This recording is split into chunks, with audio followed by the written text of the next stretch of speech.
What up, what up, what up? It's your boy MH checking in for Road to Six Figures, episode number 9. It's the first time checking in. My name is Michael, aka MH. Document my journey to make six figures in 2023 through trading from starting from scratch. My goal is 20K.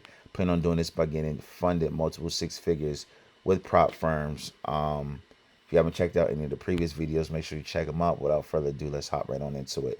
If y'all hear any noise in the background, they're doing some work, on at the crib. So, yeah, so don't mind that. So, this is gonna be a really quick recap, because I just freaking recorded this. I need to get some new screen recording software. I'll be using QuickTime. I got a Mac, and like sometimes when I record it, like the audio is just like totally messed up. So I just had like a 35-minute video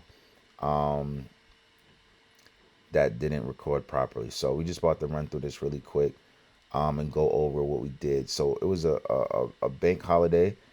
I actually ended up trading 2 days. So this week, I was trading 2 days, and I actually started a funded challenge, which is my second funded challenge. So I'm gonna give y'all the results of that. So as you look on a personal account, this ain't good, bro. Like not one winning trade. So gold, oil, EU, straight L's, which is crazy. So we're gonna get into it. So we look at oil. So mind you, this was a bank holiday, and what happened was on Monday, I honestly was just forcing trades. Like I shouldn't have been trading until Tuesday, but you know what I'm saying I was just forcing trades, bro. Like nothing was there. So we start off on Monday. This is Monday morning. Asia high got taken, and I was actually on the M1. It was like a swing low that got taken on the M1, like a mini gap. I got in, and price ended up coming back around 3 o'clock. Boom. So I usually London didn't start, so normally I would wait until London session. But it was one time where like the high or the low, I can't remember, got taken around midnight, and it never came back up London session and kept running. And ever since I saw that, I be getting in early. So I either gotta like get in. It's not high probability. Like the one time it happened like 1 out of 10 times. So I really need to just really start waiting for London. If it runs, like it runs. It's not that serious. But I got in here, boom. Had I waited till London, like my 3 o'clock, we got a swing low here that got broken. It was like a gap on the M1. And if I would have waited on that, my stop would have been above here instead of above this swing low. Let me see what this was. This is an extra 16 pips. So that would have been a winning trade. So right analysis got into early. This was Monday. Same thing. So we had another breakdown of this swing low. Like the highs had been taken already. Low came, had the small fair value gap. I put my stop above here, which was super tight. When I was putting it here, I'm like, bro, my stop should go above here.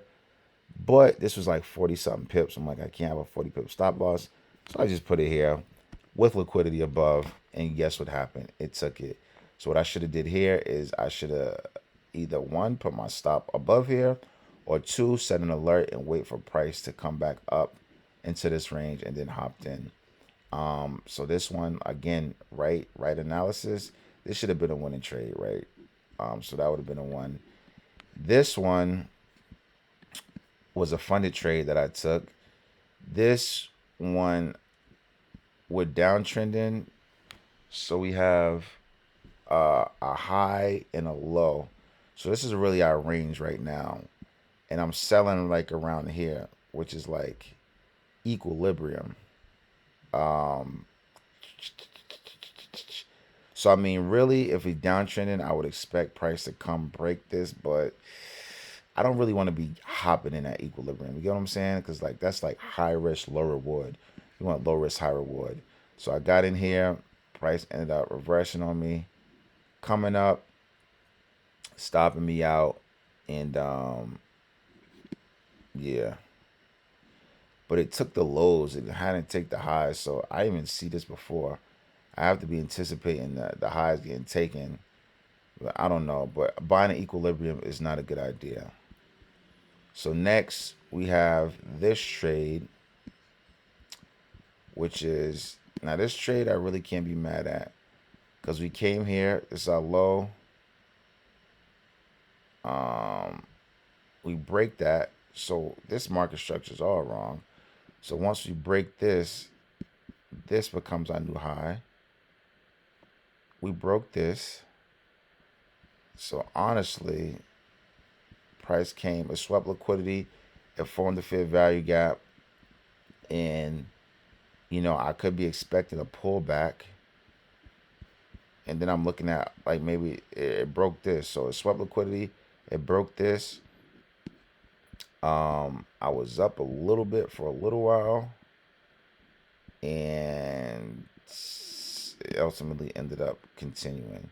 So this one I can't be mad at though, because it took some liquidity, had a fair value gap. It tapped into the fair value gap, came up. I mean, I guess I could have went break even once it did all this. Could have went break even. So it's just managing that risk, but I'm not mad at that loss. So that was gold. So really here is just, I mean, like I said, my analysis was right, but really knowing structure. I'm not identifying structure, where I'm at in the move. And so like this, I mean, even if I would have re-entered here, if I enter early, just be prepared to enter at 3 o'clock. Use less risk, or be like, listen, I'm gonna hop in here, but you know what I'm saying, I'm still I'm still willing to, I'm getting in with understanding that there's a good chance that price could be taken around London Open. I noticed like that 3 o'clock is usually where it starts popping. So that's gold. Let's go to oil. If we pop over to oil,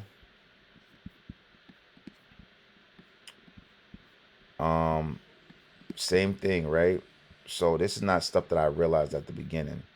So I have a buy right here, right? That's why I have a buy. So we're downtrending. It's my low. I mean, it's my lower high, lower low.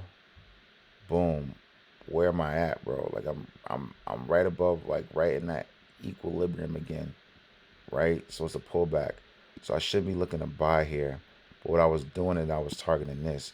So what I've noticed is that I play the Asia range, and I do it with no other confirmations. Meaning I'd be like, all right, if the Asia low is taken, I'm just gonna target the Asia high. If the Asia high is taken, I'm just gonna target the Asia low without taking in any other narrative, which is a mistake. I need to take in the entire narrative, because the narrative says we're downtrending, right? The narrative also says that we retraced, right? We're near, if not past 50%. Let's see where we at. Fair retracement. This is my high, and this is my low. Look at that, bro. We're trying to buy in a premium entry to sell, right? But because I'm not marking out structure my swing points, I'm just trying to target that, which is not okay. I was gonna say which is okay, but it's not okay, because price then retraced. What was it? That wasn't the price. Then retraced. Let me see. This is swing high. This is swing low. Price then retraced almost 61%. So I shouldn't really be looking to buy right here when it's almost, you know what I'm saying? Like I said, it could go up here and grab this right now. But bro, this is high risk, low reward. You know what I'm saying? If I do that, I get, I don't know, 86 pips. That's kind of good, bro. It's kind of good. Oh no. But I was targeting that, but it's not a good area to be buying at. You know what I'm saying? Even though it looks like that's gonna happen.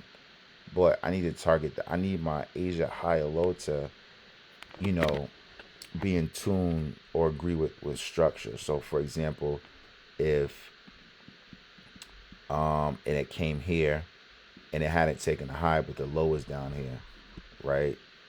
then I'm bearish. So I'm like, all right, bet, let's go and ride that down and target that. So that's market structure. This is a funded trade. This was just like a forced trade. I just wanted to get in.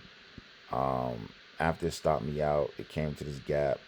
I got back in. It wasn't really not thought process behind it, but this fair value gap. So then we get in here. This is my setup, kind of. And this is why I have to really plan out my trades and see what I'm doing. We have a swing high right here. Boom. Price takes it with some momentum. It was a fair value gap right here. Ends up taking it. I hop in the trade, but what I did not notice is that it did not sweep liquidity or just form like relative equal lows. So what happened, me and everybody else thinking it's coming to take these highs, I'm up, didn't manage my risk. Got overconfident. I'm up like $80. So mind you, this is on the demo account. So after I blew my personal account, I got onto I just started another demo, right? So now I'm on my funded account, my funded challenge, but I'm also trading demo. So I'm up like 40 pips, like $80. Got overconfident. I'm like, oh yeah, it's gonna take that. Price starts to retrace. So what I have to, when I'm in profit, I have to be looking at a place to trail my stop, bro. If price reverses, I have to be looking at a place to trail my stop. So I like trailing my stop better than, you know what I'm saying, taking partials, right? I really like trailing my stop better than taking partials. So boom, this swing point, this swing low, this could have been a good place to put my stop. Price comes and then it sweeps those relative equal lows and the Asia low, boom, takes a low, then takes the high. Crazy, right? And this all happened around 4:15, 4:10. So that was that trade. This one, I honestly, I got too confident. I didn't manage my risk, and I didn't have all my confluences because it didn't sweep nothing. You know what I'm saying? Patience, patience, patience, patience, patience. That was that trade. This trade, I think this was like a supply zone trade. So a bearish, we come down, boom, here.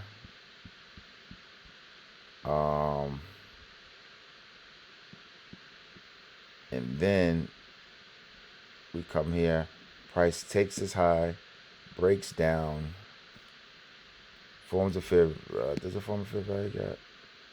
Yeah, forms a fair value gap, and then keeps going. So this one, I could live with this loss. I have my three confluences. I'm with the trend, right? So we're bearish. I'm with the trend. It took some liquidity, broke down, fair value gap. I'll take that trade all day. I'll take it all day.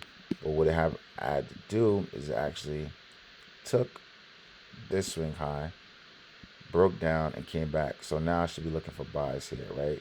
Look for, price to come back down. Possibly take this, or come to this OB. So this will be my point PRI, this OB. Boom, and then go back up. So, but also I'm matching that with high time frames. So that is that trade. So, this was just, I say market structure, confluences, and now my confluences there. I revenge traded there. This was a good trade. I'll live with that all day. So then your USD. What do we have here? Your USD. I don't even know what this trade was. It was just like a random trade, bro. I don't even know what I was doing. And because of that, it means I didn't plan out the trade. If I have no notes behind it, I really have to plan out these trades, man. What am I doing? This is it.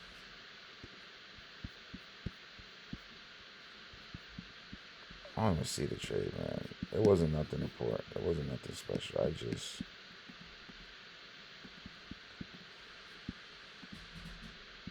Okay, this is it, maybe. Yeah, just random trade right here. I guess I'm going with the trend. I guess it took the Asia high, and I'm expecting it to take the low. It comes and takes that, and then goes. So, I have to write analysis. Write analysis. I have to understand my swing points, bro. Market structure, market structure, market structure. Low, high, low, high.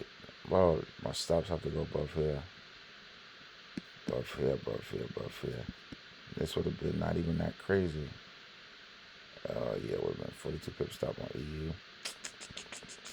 Or that's what I gotta do, set my alerts. Like, I bet if it comes within a certain amount of pips, boom, 7 pips, get in. So that's what I'm gonna start doing, having my structure and then having my points of interest. So then we break here, boom. So now that becomes the new lower high. And then, well, we just down, baby. Down, baby, down, baby, down, down, down. It's a beautiful, just a beautiful downtrend. And it ended up running how many pips?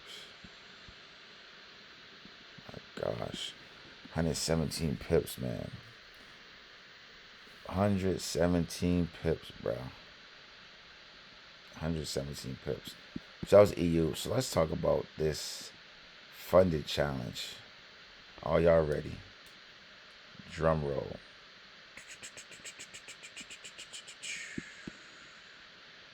I blew it.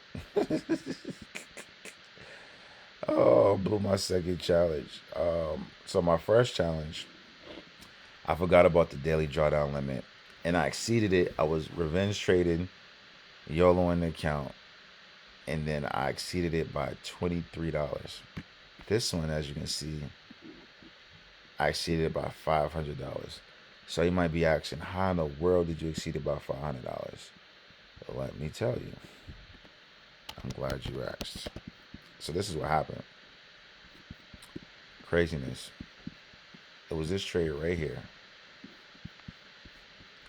So I remember this trade, right, where I said I was selling at it, near equilibrium, which is in a good spot.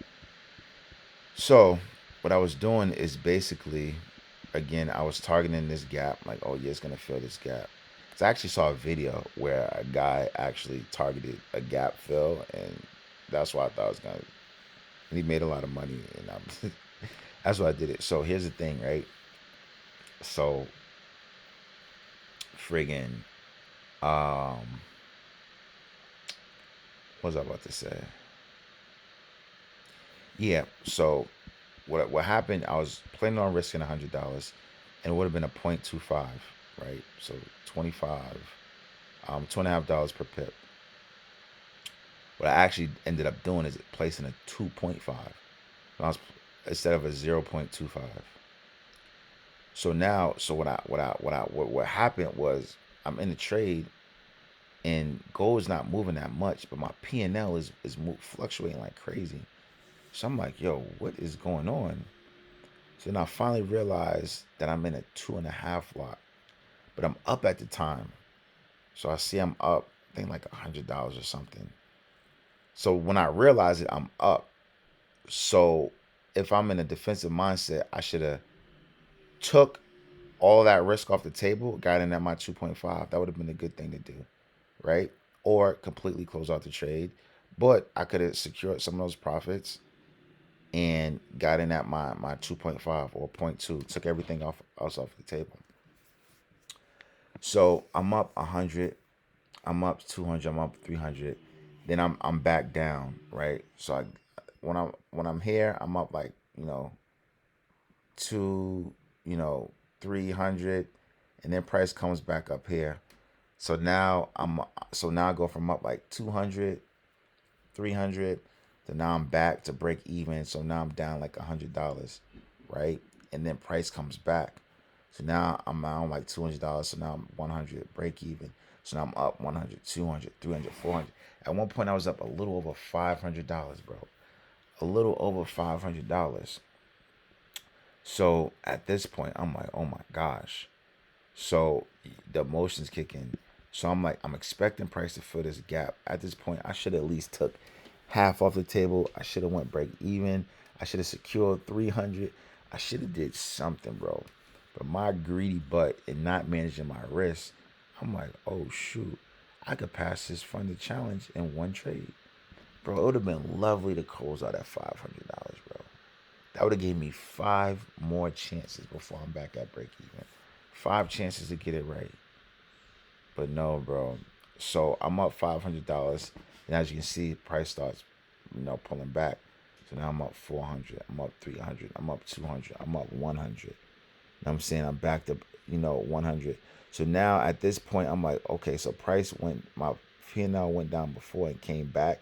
It might just be fluctuating, and then it's gonna come through that gap. So now I'm thinking about closing. If I'm like, nah, that's too much money. So now I'm at break even. I'm really thinking about closing. But then, like I said, that thought pops in my mind. Like, I've been here before. I was down a hundred or two, and then price came back. So price does that again, right? And this time I'm down 100, then I'm down 200. I'm like, damn, I should close. I should close. I should close. But then now I'm thinking like, yo, that's like a 700 point swing. I can't stop thinking about the fact that I was just up $500, right? So now, I'm saying, I'm down 300. By the time I get down 400, I'm like, oh my gosh, I have to close. So I'm trying to close. I'm on a desktop, mind you. Like, I'm used to trading on my phone, but I'm on a desktop. So I'm trying to close the positions, and I don't know if it's like a setting or something, but like when you press the X button to close the position, you have to confirm it, right? It's confirmed if you want this, that, and the third, and it's two buttons. So I thought I pressed confirm, but I freaking added another position, and then when I finally closed them out, like I was down like something crazy.